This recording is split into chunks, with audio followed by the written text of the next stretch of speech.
This meeting is being recorded. All right. Welcome everyone to Real Management Talk with LJ and Jocelyn. I'm Jocelyn. And I'm LJ.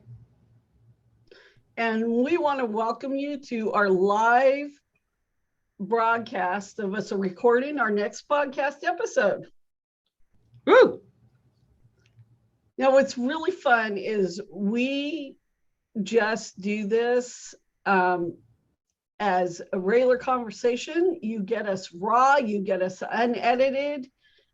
This is who we are, and this is the way we roll, and we like it this way. So that's right. Right. And this week, if you're watching this later, or even if you're watching right now, you'll know, it's hat day. So we have our various head coverings this week. Jocelyn looks fabulous. And she's got some nice hair under that hat. Well, LJ, you look fabulous too.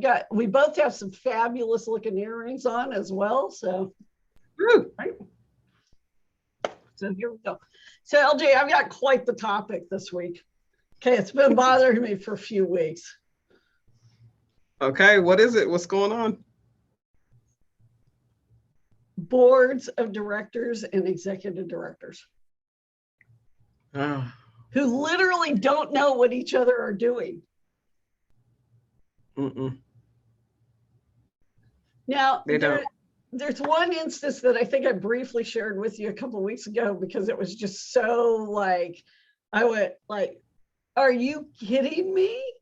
Like, I thought I'd seen everything in all the years that well, I mean, I'm realistic enough to know, right, that we haven't. Every time you think you've seen everything, you really haven't. But this thing, that story just took the cake, right? I mean, but recently, I mean, I just learned of some other instances, and I'm like, what is going on? So I thought that we should talk about it. And so I'll start off a little bit with the story from a couple of weeks ago. What do you think? I mean, let's do it. It's so good. Everyone's it's so hard to believe, right? Yeah. You were like, what? You didn't. It's not a fabrication. Right. This is not a fabrication. And by the way, guys, the first part I'm going to start with here is literally not the worst of what you're not supposed to do. So let's start with the ED side of things, on things that executive directors or leadership members of organizations should not do. We're talking specifically the leadership team that actually reports to the board of directors. Now, sometimes that's one person, sometimes it's a couple of people. It really depends on how the board is structured. Sometimes these people are also on the board, but these are just tips on what you should not do. Okay, you ready? Okay, Tip number one, you cannot go take a 60, 90, 6-month sabbatical without telling your board or anybody else in your organization. It's just bad form when your board finds out from a third party that you have done this. I'm just saying, it's bad form. I was surprised when you told me that. I was like, there's no way that actually happened. And it's like a whole new level of unprofessionalism. But better than that, it's the unprofessionalism, it's the incompetence of it all.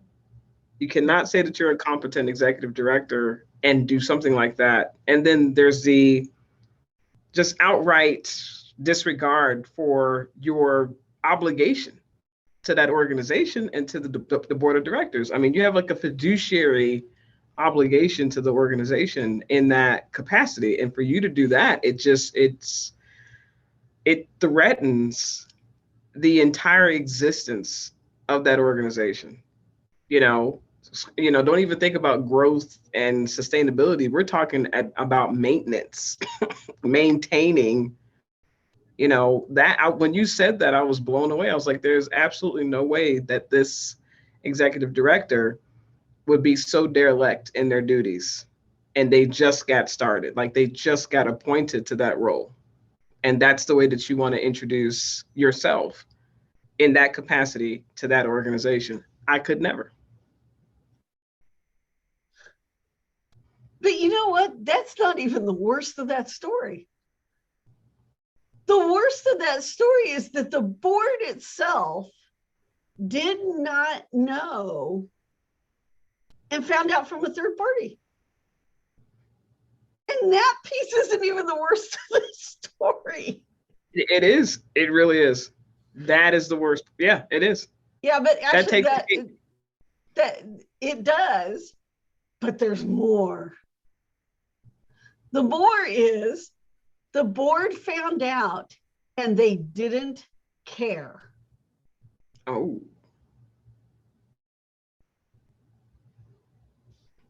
Interesting. Yes. So how many staff members are at that organization? Couple. Interesting. So they're used to running the show without an active executive director. It's hard to say. Interesting.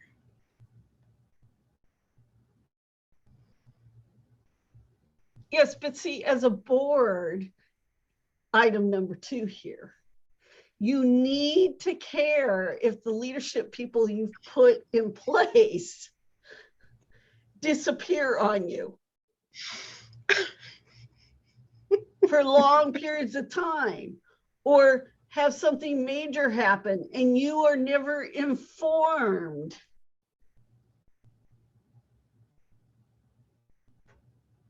I'm saying, if you're a board member, you need to care. You have a fiduciary responsibility to run that organization. You're not living up to it. If your leadership, that staff leadership that you've put in place, can disappear, I don't care if it's for a week or it's for 6 months, without you knowing. And that when you do find out, granted, they should have been the ones to tell you, but when you do find out, you still don't care. You literally just broke the law, because boards have fiduciary responsibility, and whether you realize it or not, it's actually grounded in law. And y'all are about to have some serious issues if you're going to do this, right? Delinquency being one of them, right? I mean, come on. This is easy delinquent status. Easy. That's insane. And it's sad. But I love that you brought that up and you opened us with that example, because the example of what not to do. Because the issue, and you and I were talking about this before we hit record, the issue that I think we need to redress as leaders, nonprofit leaders especially, social entrepreneurship leaders especially, social impact leaders especially, we need to redress this notion of procedural justice. Because the absence of procedural justice, which is exactly what that is an example of, the absence of procedural justice, it shakes your entire foundation that which you build that house, that structure, that organization on top of. It's cracked. It's no longer integral.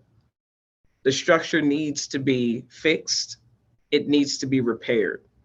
Procedural justice is one way that we get there. When we talk about how we make decisions, how we make considerations, how we make determinations as leaders, as entrepreneurs of our organizations, those things have to be based in ethics, in particular, procedural ethics. Do you make the decisions?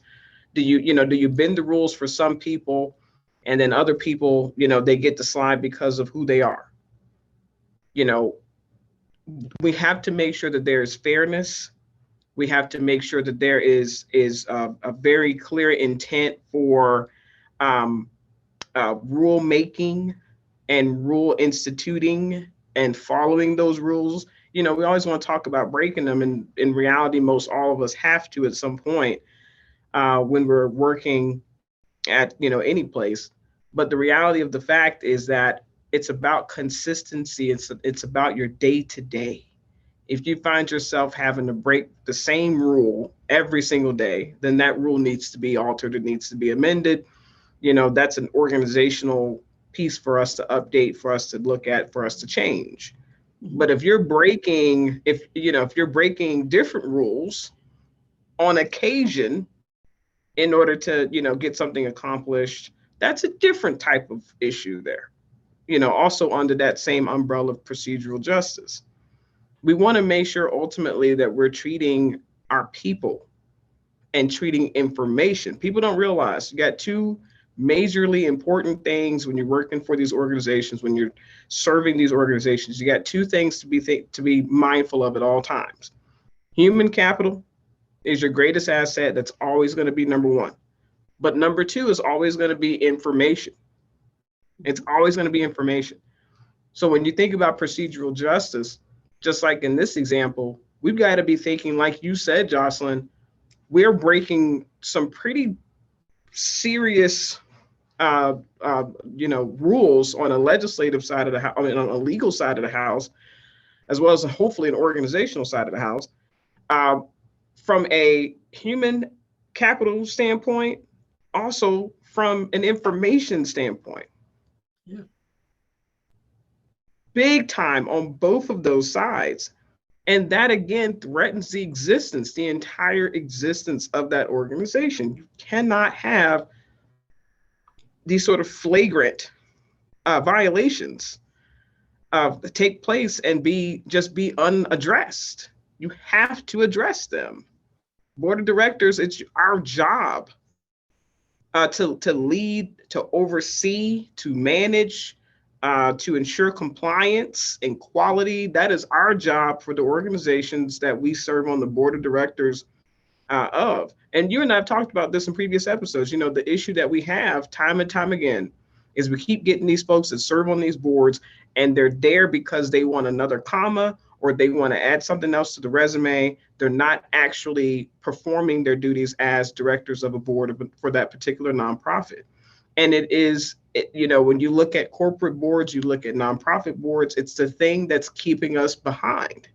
We can't talk about ethics. We can't talk about inclusivity. We can't talk about fairness simply because we have a lot of people in positions of leadership who just simply should not be there. Straight up. Simply should not be there. They're not serving anyone's interest well, to include their own, because if they actually did their part, they would see some return, I'm sure, personally. But they can't see the return because they're not doing their part, and they shouldn't be waiting for somebody to teach them. They should be looking to get themselves taught. They should be seeking that information on their own. But a lot of people sit back and they wait and they say things like, well, no one taught me that. Well, what information did you seek? You have all sorts of resources at your disposal as a director of a board. Mm-hmm. You've got all sorts of places that you can go to get information to really clarify what the meaning of board service looks like for that particular category of organization. So if you're not looking that up on your own because you're too busy or whatever the excuse is, then you shouldn't be there.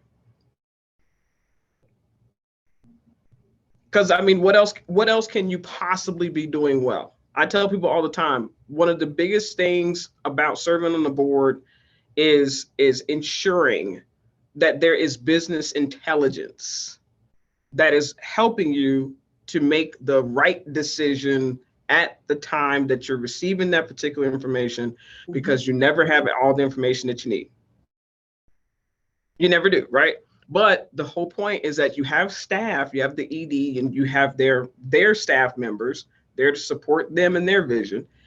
Their principal job, for the most part, is creating, gathering, analyzing, evaluating business intelligence, making decisions as according to business intelligence. So if that is not happening on a staff level, you know it's not happening on a board level. So how then are you supposed to be charged with, forecasting where the organization is going or helping to sustain that organization's progress if you don't know what that is? Well, and that's very true. I mean, you have the example of other organizations that sometimes are not coordinating with, say, organizations they should be collaborating with because of how they're structured, and so it leads to all kinds of chaos. For one thing, it leads to burnout, it leads to all kinds of stuff, right? And I think that's the thing. And it's just, if you're listening to this podcast and you have a for-profit company, this is still just as relevant to you. I mean, think about it. If you had an employee that suddenly just didn't show up, didn't call in, didn't show up, nothing, you tried to get a hold of them, they didn't respond to you, are you holding their job? I mean, that's the other side of it. Now, I mean, it's sometimes, unfortunately, there is a certain amount of people, especially in about the last decade, who seem to think it's okay to just they get burnt out, but they think it's okay to just walk. They'll call it whatever. They'll put it out there on the street as to whatever. They never talk to leadership. They never talk to anything. Right? I mean, but I think the thing is that, guys, if you're running an organization, you can't just, for one thing, if you're on the leadership team, but even if you're just an employee, but if you're on the leadership team, the staff leadership side, you can't just walk away. I mean, I guess physically you can do that, but you owe that organization, you have a duty to that organization too. And by the way, even if you're not on the board and you don't necessarily have a voting rights on the board, the truth of the matter is, because of the position, if you're considered part of the leadership team, you too have a fiduciary responsibility to make sure that that organization is run the best that it can. So that means if you're going to walk away, whether you're going to tell anybody you're quitting or you're quitting or whatever it's going to be, you need to make sure that there are people in place who can pick up whatever you're supposed to be doing. Amen. The board on the other side, if your ED comes to you and says, hey, I want to go take the sabbatical, and you guys approve it, you need to make sure that there's people in place to keep doing it. Or one of you is about to volunteer 40 hours a week. Yep. I mean, it's just, I don't know, lately you just got to kind of go like, what is up with this craziness? It's true. We had to get rid of someone recently, but the person before decided to just up and walk. I resign effective immediately. And I'm like, resign effective immediately, and you have work that you haven't completed? That is something, I think when we talk about procedural justice, people, to your point, Jocelyn, need to have some sort of understanding of ethics and morals. Mm-hmm. Revisit those two.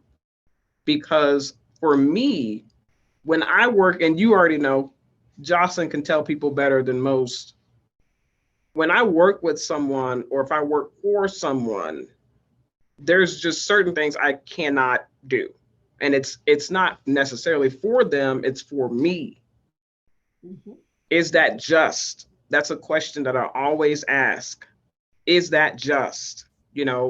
I always want to make sure that as I'm dealing with different people and I'm dealing with different clients and dealing with different organizations, that I have a moral compass that is very obvious. It's very evident in the way that I do business, the way I speak to people, the way that I address people, the way that I, make assumptions. I try to check my implicit bias at the door, things like that.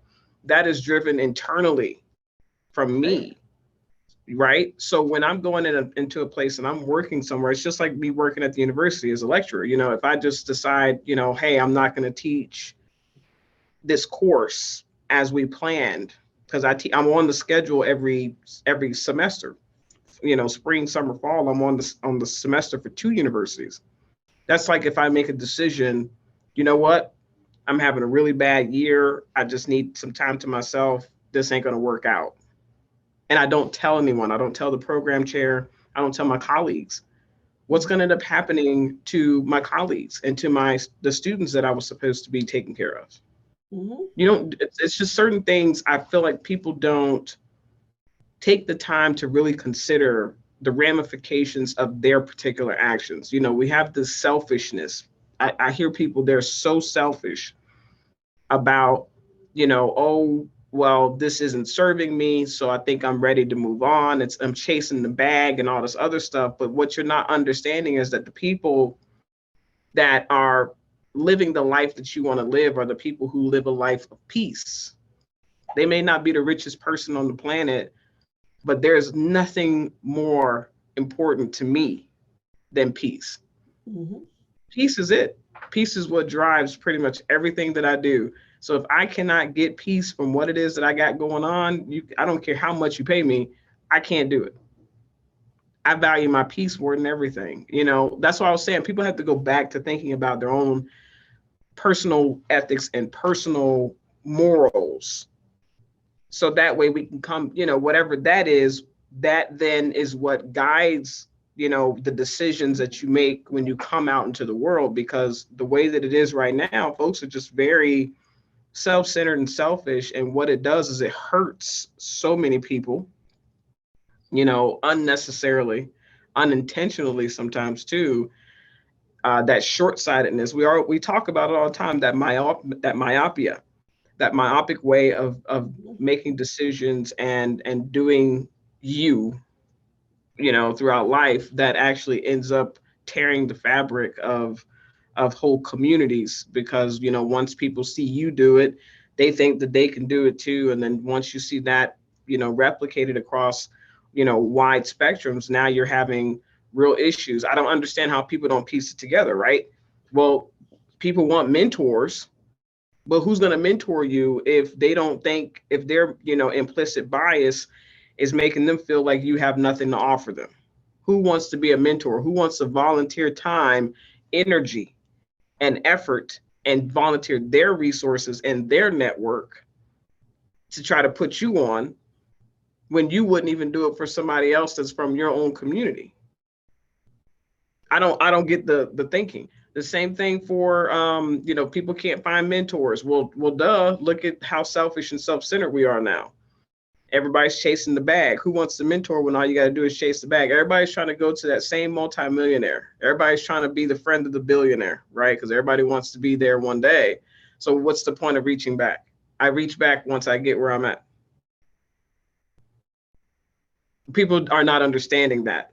In the process of you climbing, look at all the people that you're leaving behind. Look at the children. Look at all of the people who are left behind, who cannot come forth as quickly because the people that should be there to give them that helping hand are too busy with a closed fist chasing the bag.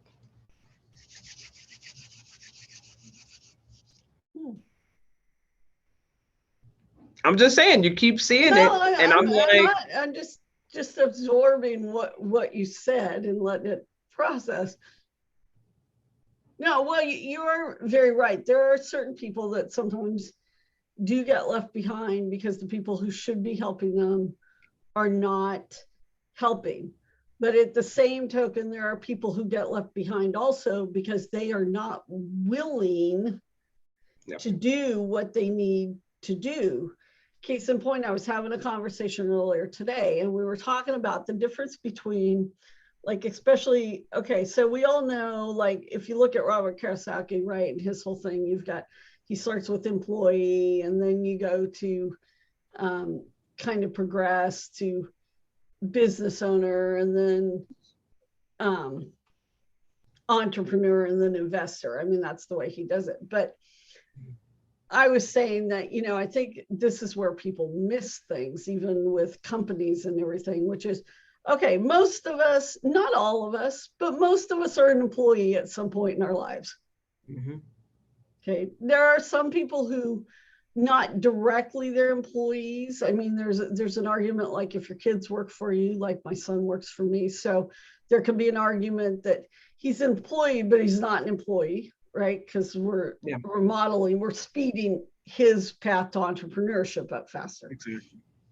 But there's a good portion, what I said to people is, just because you set up the LLC or the S Corp or even the corporation doesn't mean that you've actually created a business. And people are like, what? Wait. I said, no, sometimes there are people, the difference is sometimes what we do, and when everybody first walks out into business, right? I mean, part of the thing that's calling us is, for instance, we want peace. Like you're saying, one of my highest values is peace, and I'm going to put that, which is what we should all do. Mine is not so much peace as much as it is freedom. To pursue what I want. And so, I, like you, have gotten to the point where I'm like, does that work with that? No, we're not doing it then. I mean, it's not for a client, it's not for whatever, friends, whatever, right? I mean, peace is pretty up there though with me too, right? But I mean, right? We all have kind of these different things we measure against. Up, down, right? If you're watching us on video, you're going to see me moving my hands up, down, hill, moving. But the thing about it is, I said to somebody, I said, look, you go employee, and then you go, I created a job for myself. There you go. Okay. So the first iteration is, even if you set up a legal entity, the first iteration is I created a job for myself. That job, if you're doing it right, you create a business, like you develop into a business. A business means, ta-da, folks, it's not magic. It means that you're actually willing to invest in other people directly, and whether they're W-2s or they're 1099s, but basically you have people on payroll that you're delegating to. You don't have to have a lot of people. It can be one person, doesn't matter. Congratulations, you now have a business.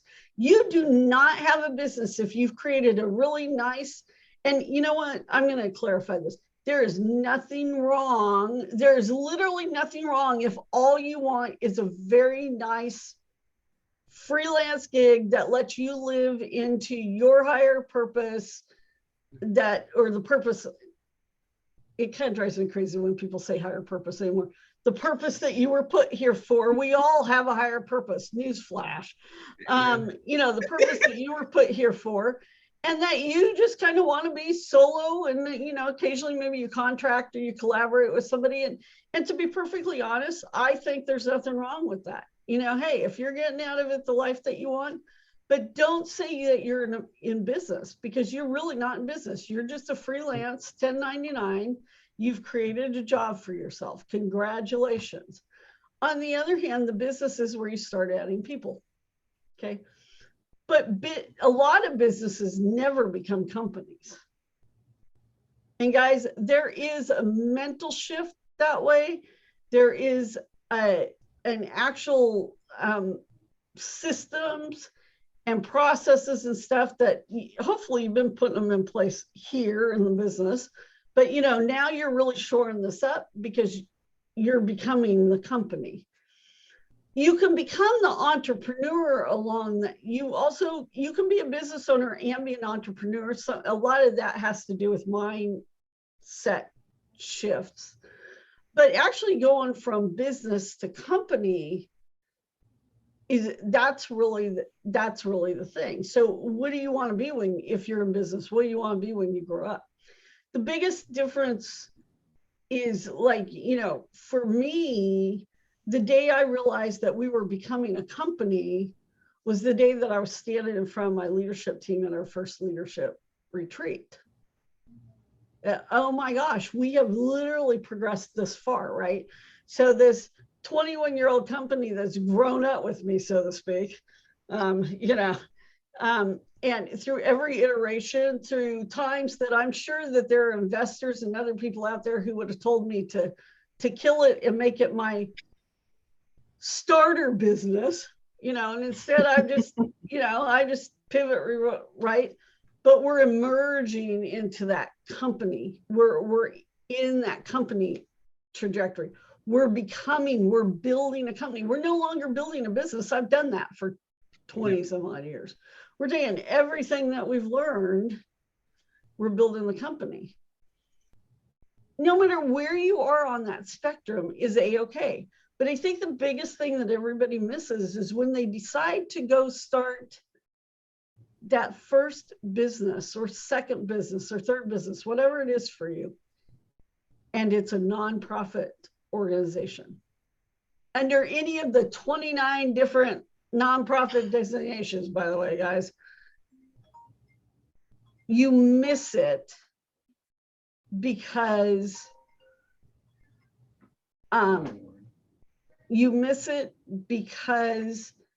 you immediately went to company.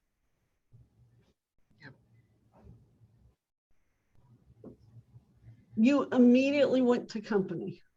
Mm-hmm. That is literally what you did.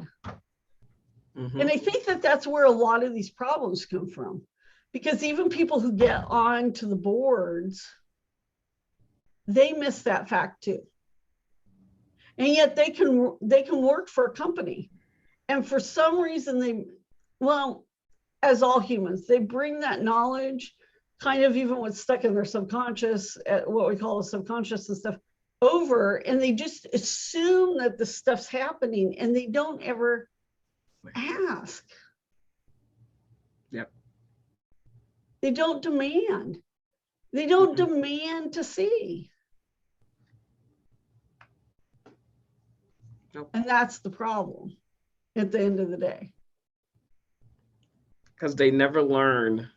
They never truly learn what it takes to run that business. Mm-hmm.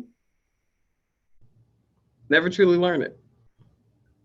Well, and I'd say it's not just that they haven't learned it, they're not willing to learn it. That's it. They're not. So at the end of the day, I wrote this down because I was sitting here. If you saw me on camera, you'd see me kind of like trying to look at the camera right. So, but LG said something really critical here, which was, is that just? And at the end of the day, that question, or a version of that question, is what needs to be asked. Because are you actually serving the population you're saying you want to serve?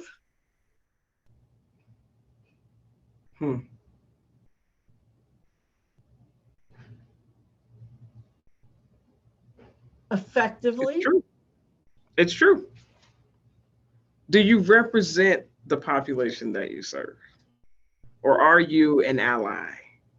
And what is allyship as according to that particular population, right? That's the thing. These definitions evolve. These things are constantly evolving. They're constantly changing. People's needs are constantly changing. So we have to be accountable to that. I tell people all the time, even with the board I sit on for, the HUD COC, we are focused on homelessness, but in reality, we're focused on housing.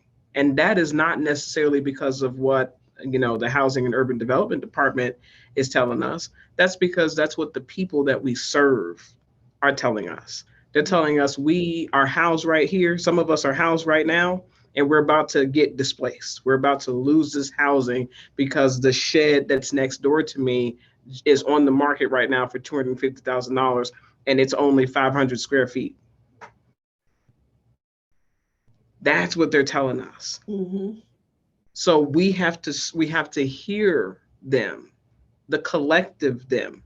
You know, it can't just be the loudest voices. It's got to be the collective them. We have to do our very best to be reaching plurality. I tell people all the time, with these larger populations of people, it's not about majority. It's about plurality. It really is about plurality, because you've got to be thinking about people from a cluster standpoint. You've got to be thinking about clusters, Mm-hmm. and there's clusters within the clusters. Exactly. There is, right? We have to be cognizant of that. Well, I mean, you and I see it. You know, for instance, we have an application process for the podcast because we're getting ready to bring our first ever guest on. We are. So and you know, this episode that we're recording here, so hopefully I'll upload this in order. Is episode number 31. It's the 31st episode we've actually done since we began recording in 2020. You know, I mean, it's but there's a, you know, there's processes, there's procedures we have, there's things that, you know, sometimes LJ and I have to sit down and work it out. One of us will say, well, don't you want that? And the other will say, you know, and we go back and it's like, I don't know yet. yeah, I don't know yet. Or, yeah, I don't think I do. Or, you know, or yeah, no, I'm open to it, but I want you to hear me. And it's the same thing, which is we want each other to hear each other. Now, sometimes we're saying it in a way that one or the other of us saying it in a way, and we're like, wait, I didn't mean it that. This is what I'm trying to do. Which lately, guys, is a lot more me than, you know, let's be honest, because the way my brain is functioning right now, guys. Well, that's part of the process. You know, we came into this together, and so we make decisions together. Exactly. And that, you know, the integrity of the process. It's the integrity of the process, right? It would be, so I mean, that's the whole thing. That's what we're saying, guys. Whether you are an employee and you're just listening to this and you're just trying to learn about this world, you know, and you find us entertaining, and we're your entertainment every Friday night, someplace in the world. Okay, fine, great. You know, you've decided to build, you know, you left as, I don't know why everybody keeps saying, well, I left corporate. What is up with that? I'm sorry, that's like a whole different podcast we could do on that, right? But it's not, I left, you know, whether you left doing what you were doing, you just went, wait a second, I don't feel that this is what I'm called to do, or I just want to go. Maybe you're like me, like a lot of years. I didn't know what I want to do, what I was called to do. I just knew I was good at a whole bunch of stuff. I used to have people ask me, why do you have so many jobs? I mean, you know, but ultimately what I did do for a living, that experience made me really good at that. So that was my path. Okay, there's nothing wrong with that. You know, maybe you are somebody who's freelancer, you work a lot on contract, you've built yourself a nice little, you know, $250,000 a year enterprise, so to speak, to you. You don't really have, you know, it's basically you, or it is you, and you're good with that. That's fine. You know, there's nothing wrong with that, no matter where you're going. But there's still procedures and processes and how you have to talk to people and being honest with people. And, you know, in the last year, I've always been very transparent with my clients, my friends. Sometimes I think I wish I would not be so transparent, but that's a different thing. But having said that, you know, a lot of my clients have had some real transparency from me, because I've had to be, because of this this long haul struggle with what's known as long COVID. And you know, has that always made us even perfect as a company and as a team? No, because sometimes my team is trying to catch up with me. There was some stuff going on in the first quarter of this year that I didn't even realize was going on, to such a point that my team didn't realize that I really needed help in a certain area. And I literally just had to tell a client that, because I would stand there and talk to the team about it. Like if I was looking at it, whatever, I could pull it up and talk about it. So they thought I had it in hand. Because there wasn't anything to indicate to them that, oh, wait, Jocelyn needs help with this. Oh, she's got it, right? And I didn't realize that I wasn't expressing the fact that I needed help. So now I've had to go tell the client, right? And it's this whole thing. But we have processes, and you've got to own things, and you have to make things. And guys, you know, at the end of the day, you can't just go take a 6-month sabbatical because you dang well feel like it, or you decided that you just got too overwhelmed today. Okay. As I said to LJ, from the millennial standpoint, please don't take offense, but you've just gotten too overwhelmed today and decided that you just can't deal with that this week. So you're going to just take off and not tell anybody. That is not being a responsible human being. On any level. Human being, guys, not adult. Human being. No, I'm saying human being.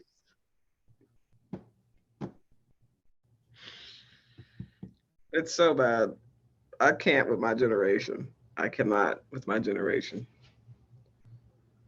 Oh, heck, I can't even have the time with my own generation, the folks that are younger than me in my generation. I'm like, what in the world are you all thinking? But on a happy note, though, you know, my niece got married last she's last Friday night. And I had absolutely nothing in my closet to wear for the wedding. Because they had, well, over time and with the pandemic and stuff, I've lost a lot of weight. I got rid of a lot of stuff. The pandemic didn't necessarily require me to go replace stuff. And in the middle of all of it, they decided that they were having a country and Western themed wedding. So there we go.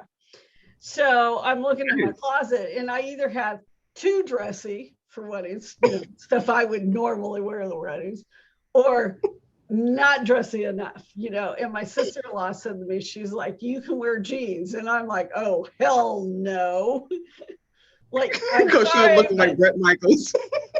that is going against, like, with a bandana and some spurs on your feet. Yeah, I mean, you know, I'm just like, you know, so we get to the wedding was in a different state. We get over there. So I was on some business calls, and my husband and son went walking around, and they came back and they're like, hey, the store isn't open yet, but da-da-da.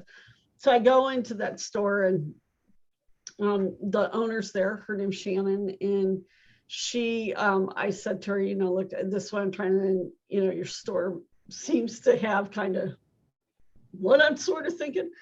Well, you know, in all of that, I think we found a lot of Jocelyn's new style, the new Jocelyn, the new style, you know.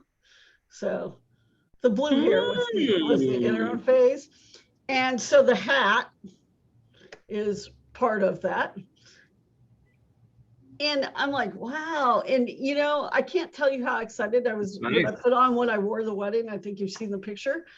I had never thought that I could wear anything like that. So I've never tried anything, especially as I got older. I was like, there's just, you know, like, I can't wear that like a lot of women do. And I was like, dang, I put it on. And I mean, I think I was just about bawling, because I was just like, dang, I can actually wear this, you know? Okay. So that's what I'm talking about. Yeah. All right. So, you look fly and fabulous. You haven't seen all of it, but you guys have seen a few of the outfits. And today I'm experimenting a little bit, but with some other stuff I have in my closet. So I love it when I can buy pieces and then mix and match them all together. So That's Yeah. that's me. But I think that's the thing though, guys, is what we're talking about at the end of the day though, is, or what I'm talking about is sheer communication. I may let you go take a 6-month sabbatical if that's what you need to do. But by the way, you can't spring it on me. And at least in my company, so I'm just going to say this out there for the world to say. You show up and tell me I'm taking a 6-month sabbatical and I'm leaving tomorrow, or I'm leaving this afternoon, or it's effective immediately, or whatever. I'll say, have a great sabbatical. I hope you have a great sabbatical. By the way, we'll be mailing you your final paycheck on the next payroll run. Unless it's in a state that we actually have to cut it for you right now, then we'll cut you your check. And, I don't do well with last minute plans. Fine. That's the other thing, is I've gotten older and I've gotten clarity. I've gotten down to what my non-negotiables are. That's it. I got clarity. These are a non-negotiable, darling. This is our succession plan that does not involve you. Congratulations. Right. The story that you were telling me earlier about, some folks that unfortunately no longer work for you either. And, and sometimes where that decision comes from too on your team, but it's the whole thing about backing that decision up. That's right. My team told me that about someone too, and it killed me a little bit, but I backed them up because I knew it was the right decision. And at the end of the day, it comes down to, I'm building a company. If I just want to build employees and keep having churn, well, then I keep building a business. But if I'm building a company, I'm going to make the best decisions that there are to make. I mean, I should be making them in the business too, guys. So don't get me wrong. You should be making them at the business level.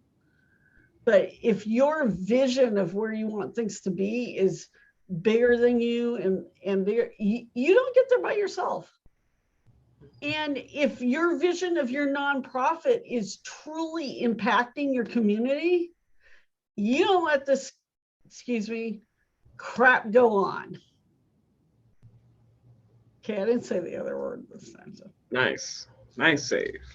Right. PG-13. We kept it PG-13. I'm doing PG-13 this time. Although they always make me say, what type of audience is this for? So we always just mark it adult just to, make sure. Mm-hmm. Therefore, if you're letting your children listen and we say something that's you're not, well, you need to take responsibility for that.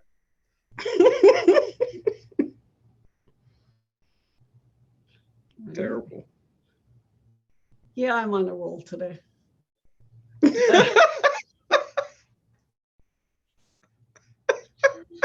Oh boy.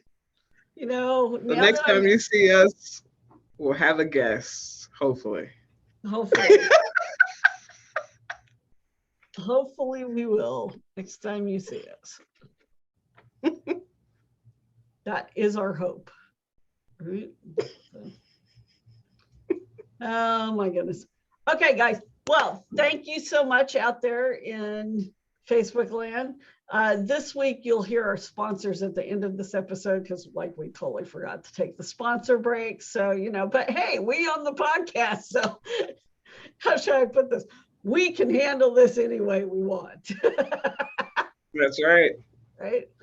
So thank you for listening on Facebook. If you've gotten any great insights, left us comments, whatever, we will be sure to get in there and, give you some feedback, whether you want it or not. At least tell you thank you for commenting.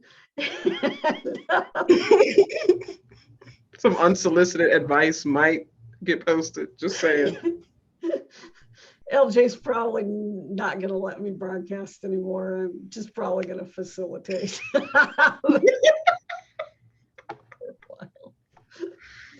This is the problem. I'm starting to get sleep. We don't know what's coming out of this, guys. We're going to just forewarn you.